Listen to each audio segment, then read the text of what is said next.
আজকে বানিয়ে ফেললাম ঘরেই চিকেন বার্গার। বেশ দারুণ খেতে হয়েছিল।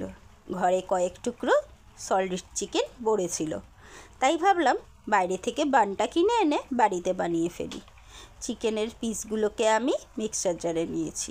কয়েক কোয়া রসুন, দুটো কাঁচা লঙ্কা আর দিয়ে দিলাম কিছু মশলাপাতি। তার মধ্যে নুন, হলুদ, লঙ্কার গুঁড়ো, অরিগ্যানো, চিলি ফ্লেক্স আর একটুখানি জিরের গুঁড়ো দিয়ে এটাকে ব্লেন্ড করে নিলাম। এই যে আমার চিকেনটা পুরো ব্লেন্ড করা হয়ে গেছে। আমি মিক্সার জারে করলাম, আপনারা দোকান থেকে কিমা করে এনেও করতে পারেন, সেটাও কিন্তু বেশ খেতে ভালো লাগে। এবারে দিয়ে দিচ্ছি বেশ কিছুটা পরিমাণে কুচনো পেঁয়াজ। আমার পেঁয়াজের কুচিটা না একটু মোটা হয়ে গেছিলো।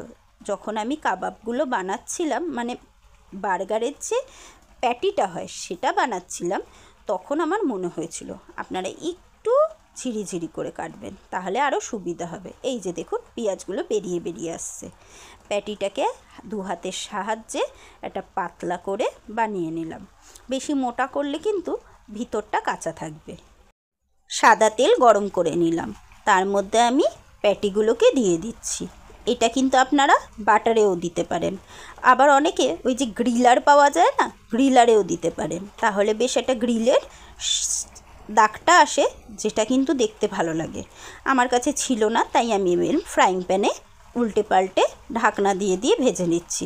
আর মিডিয়াম ফ্লেমে করেছি যাতে ভিতরটাও বেশ সিদ্ধ হয়ে যায় আর প্যাটিটা জুসি থাকে। ভাজা হয়ে যাবার পরে এগুলোকে আমি উঠিয়ে নিলাম। এবারে একটা স্যালাড বানাবো ভিতরে দেওয়ার জন্য। বাঁধাকপি কুচি, পেঁয়াজ কুচি আর দিয়ে দিচ্ছি শসা কুচি। আমি সবগুলোই দেখতে পাচ্ছেন একটু লম্বা লম্বা করে কাটার চেষ্টা করেছি। আপনারা আপনাদের ইচ্ছা মতোভাবে কেটে নিয়ে নেবেন। এবারে এর মধ্যে টমেটো সস অনেকটা পরিমাণে দিয়ে দিচ্ছি অনেকটা পরিমাণে মেয়োনিজ, আর দেব এর মধ্যে কিছুটা স্প্রেড চিজ যদি না থাকে আপনারা মজরেলা, কিউব চিজ যে কোনো কিছুই দিতে পারেন।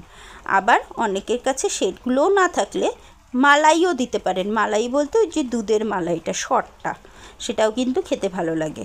গোলমরিচের গুঁড়ো, সামান্য একটু নুন দিয়ে এটাকে ভালো করে এখন মিক্স করে নেব। আমার স্যালাডটা তো রেডি হয়ে গেছে। এবারে একটা সস রেডি করব, যেটা বার্গার বানের মধ্যে দেব।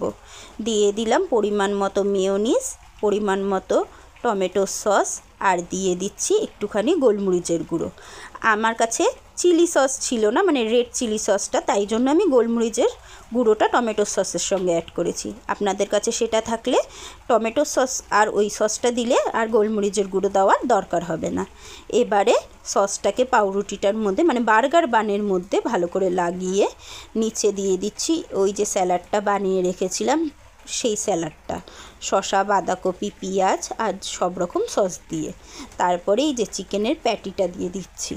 চিকেনের প্যাটিটা না আমার একটু ছোট্ট হয়ে গেছিলো, আপনারা একটু বড় করে বানাবেন। তারপরে উপর থেকে দিয়ে দিলাম স্লাইস চিজ। আবার উপরের দিকের পাউরুটির বানটার মধ্যে, মানে বানের পাউরুটিটার মধ্যে ওটা সসটা লাগিয়ে আমি উপর থেকে আটকে দিলাম আর মাইক্রোওভেনে 10 মিনিটের জন্য ঘুরিয়ে নিয়েছিলাম।